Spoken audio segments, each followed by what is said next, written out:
তো নমস্কার বন্ধুরা, আজকের টপিকটি হচ্ছে খুবই গুরুত্বপূর্ণ ভিডিও। এই ভিডিওর মাধ্যমে আপনারা জানতে পারবেন যে আপনারা যদি এই কাজটি না করেন তাহলে আপনারা ফ্রি রেশন থেকে বঞ্চিত হতে পারেন। তাই আপনাদেরকে বলবো, তো ভিডিওটি স্কিপ না করে, তো এবার ভিডিওটি যদি ভালো লাগে স্বপন টেক গুরু ইউটিউব চ্যানেলকে লাইক, শেয়ার, কমেন্ট এবং সাবস্ক্রাইব করতে ভুলবেন না।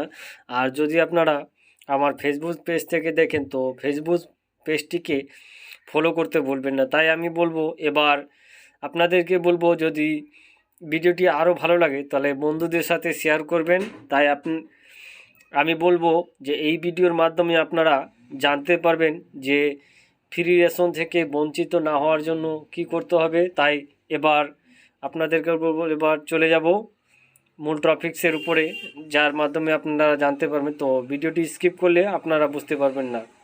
তো এবার আমি চলে যাব। তো এই একটি পত্রিকার মাধ্যমে বলা হয়েছে যে ফ্রি রেশন বা বিনামূল্যে রেশন পেতে হলে এই নিয়ম সকলকে বাধ্যতামূলক মানতে হবে, নইলে আগামী মাসে রেশন পেতে অনেক মানুষের সমস্যা হতে চলেছে।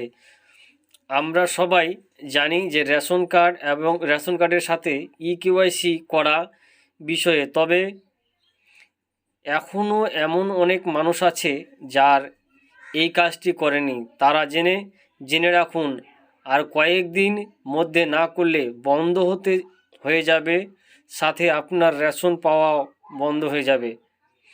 তো ফ্রি রেশন নিউজ বলছে 2020 সালে করোনার আশা থেকে কেন্দ্র সরকারের বিনামূল্যে রেশন বা ফ্রি রেশন ব্যবস্থা চালু চলছিল। পরে রাজ্য সরকারের দিতে শুরু হয়েছিল বিনামূল্যে রেশন। এই ব্যবস্থা বন্ধ হয়ে যাওয়ায় কথা ছিল কেন্দ্র সরকারের তরফ থেকে।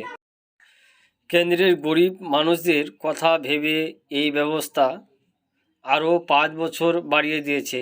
আপনি যদি বিনামূল্যে রেশন বা ফ্রি রেশন সুবিধা পেতে চান তাহলে রেশন কার্ডের সাথে ইকেওয়াইসি না করলে তাহলেই এই প্রতিবেদনে পড়তে ভুল করবেন না।